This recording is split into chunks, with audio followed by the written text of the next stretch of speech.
नमस्कार दोस्तों, हमारे चैनल में आपका स्वागत है। आज हम लाए हैं आपके लिए डीएसएसबी एग्ज़ाम के पार्ट ए के लिए हम इंग्लिश का सिलेबस जो 20 मार्क्स का आता है। तो जो आपका ये सिलेबस है इंग्लिश का, इसमें से जो हम आपको आज आप बताएंगे उसमें से 95% क्वेश्चंस आते हैं। 95% क्वेश्चन यानी कि जो 20 मार्क्स है उसका जो 95% है वो होते हैं आपके 19 क्वेश्चन। कितने होते हैं? 19 क्वेश्चंस। तो आप जो एक या दो क्वेश्चन जो बाहर से आते हैं उनके पीछे मत पड़िए। एक या दो क्वेश्चन हमेशा एग्जाम में ऐसे होते हैं कि कोई कोई कर पाता है, नहीं तो मोस्टली लोग नहीं कर पाते। आप बाकी जो 18 या 19 क्वेश्चन हैं, जो 20 में से, आप उन पर मेहनत कीजिए, 18 या 19, और उन्हीं पर आप अपना फोकस कीजिए। तो आइए आज हम जानते हैं उन टॉपिक्स के बारे में कि कौन से इंग्लिश के टॉपिक्स हैं जिनमें से 18 से 19 प्रश्न आपके श्योरली आने ही हैं। ये देखिए, सब्जेक्ट इंग्लिश 20 मार्क्स। पहले हम इसमें बात करेंगे ग्रामर की। ग्रामर में पहला हमारा आता है पार्ट्स ऑफ स्पीच। ठीक है, पार्ट्स ऑफ स्पीच में आपके आते हैं नाउन, जिसमें आपको नाउन की टाइप्स और सिंगुलर एंड प्लूरल नाउन। ठीक है, उसमें फिर आपके आते हैं एडवर्ब, फिर pronoun, propositions, adjective, conjunctions, verb और आर्टिकल्स।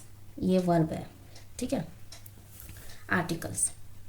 इनमें से कम से कम 3 से 4 क्वेश्चन जरूर आते हैं, कम से कम, इन सारे टॉपिक्स में से। ठीक है, तो ये बहुत ही इंपॉर्टेंट है। तो आप उन चक्कर में मत पढ़िए कि हमने प्रीवियस ईयर में देखा था तो उसमें ये वाला क्वेश्चन आया था, ये आया था। कुछ ऐसे क्वेश्चंस होते हैं जो एक या दो एग्जाम्स में ही आते हैं उन टॉपिक्स पर, नहीं तो नॉर्मली क्या होता है, ज़्यादातर टॉपिक्स जो कॉमन टॉपिक्स हैं उन्हीं में से ही ज़्यादातर क्वेश्चंस आते हैं। तो आप उन्हीं को ही कीजिए। आप कोशिश कीजिए कि 16 से 18 से 19 नंबर आपके प्रिपेयर हो। एक दो क्वेश्चन बाहर से आ रहे हैं उनकी आप टेंशन मत लीजिए, आप 18 या 19 मार्क्स उन पर फोकस कीजिए।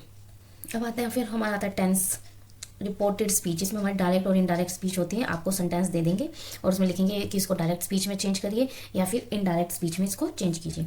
ऐसे ही एक्टिव और पैसिव सेंटेंस का आता है। आपको सेंटेंस दे देंगे कि इसको एक्टिव वॉइस में बनाइए या फिर इसको पैसिव वॉइस में बनाइए।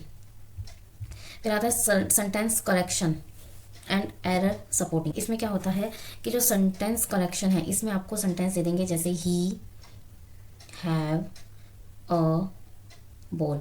तो इसमें आएगा कि सेंटेंस को करेक्ट कीजिए, तो इसमें से कौन सा पार्ट गलत है। ठीक है, तो जो पार्ट गलत है उसकी जगह क्या आना चाहिए? ऑप्शन में लिख देंगे हैज़, इज, एम, आर। तो हमें पता है यहाँ पर हैव गलत है तो इसकी जगह क्या आना चाहिए? हैज़। ठीक है, ये होता है एरर स्पॉटिंग। एरर स्पॉटिंग में क्या होता है, जैसे ही, हैव, अ, पेन। अब एरर हमारी यहाँ पे कहाँ पर है? हैव में।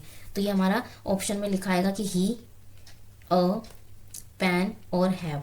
तो हम कौन सा ऑप्शन टिक करेंगे? हैव वाला।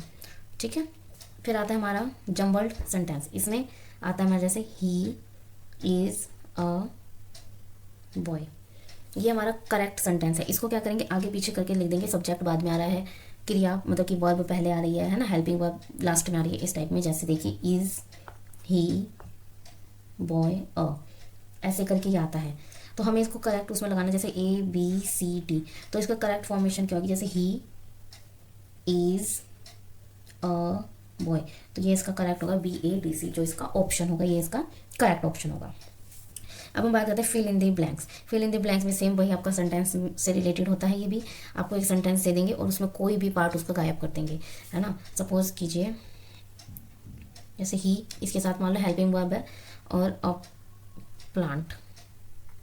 तो इसमें आपको दे देंगे हैज़, हैव, इज, आर। तो फिल करना है इसमें हैज़। ठीक है, ये भी आपका सेंटेंस से रिलेटेड है।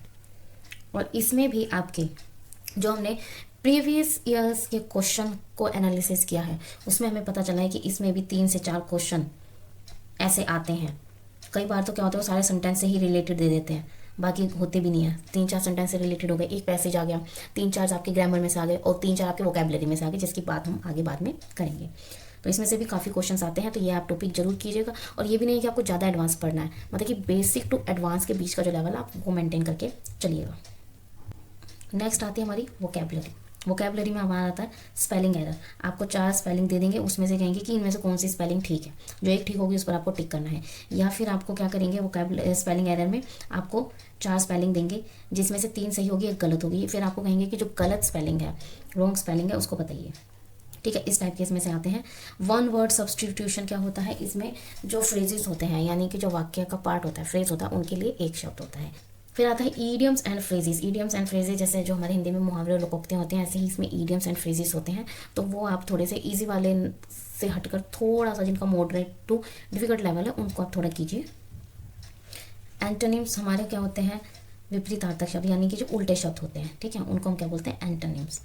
फिर उसके बाद हमारा आता है सिनोनिम्स, यानी कि जिनका सेम मीनिंग होता है, और ये हमारे क्या होता है, ऑपोजिट, ठीक है।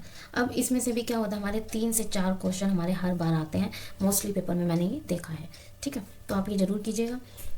आइए आगे चलते हैं।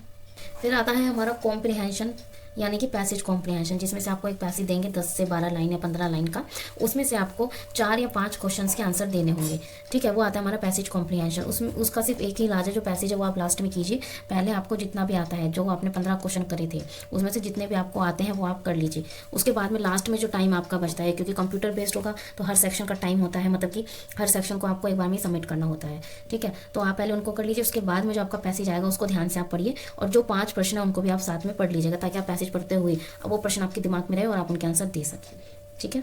ये सारा हमने आपको वही बताया है जो प्रीवियस एग्जाम्स में आ चुके हैं। इनके अलावा बाहर से कोई 1-2 क्वेश्चंस आते हैं तो आप उनको छोड़ दीजिए। बाकी आप जो 18 से 19 प्रश्न जो आपके हाथ में है, जिनको आप सही कर सकते हैं, आप उन पर काम कीजिए, मेहनत कीजिए। वीडियो को देखने के लिए आपका धन्यवाद। अगर आपको वीडियो पसंद आई तो इसको लाइक कीजिएगा, कमेंट कीजिएगा, और अपने दोस्तों के साथ ज़्यादा से ज़्यादा शेयर कीजिएगा, ताकि उनके पास भी जो इंपॉर्टेंट टॉपिक्स हैं वो पहुंच जाएं। और चैनल को सब्सक्राइब कीजिएगा, ताकि आने वाले हमारे चैनल पर जो वीडियोज़ आएंगी वो आपको टाइम टू टाइम मिल जाए। और साथ में आप ये भी ध्यान रखिएगा कि जो इंपॉर्टेंट टॉपिक्स है सिर्फ वही पढ़ना है, स्मार्ट स्टडी आपको करके चलना है, ठीक है। अननेसेसरी टॉपिक्स आप मत पढ़िए। आपको पेपर क्लियर करना है तो आप उसी फोकस से आप स्टडी कीजिए। All the best.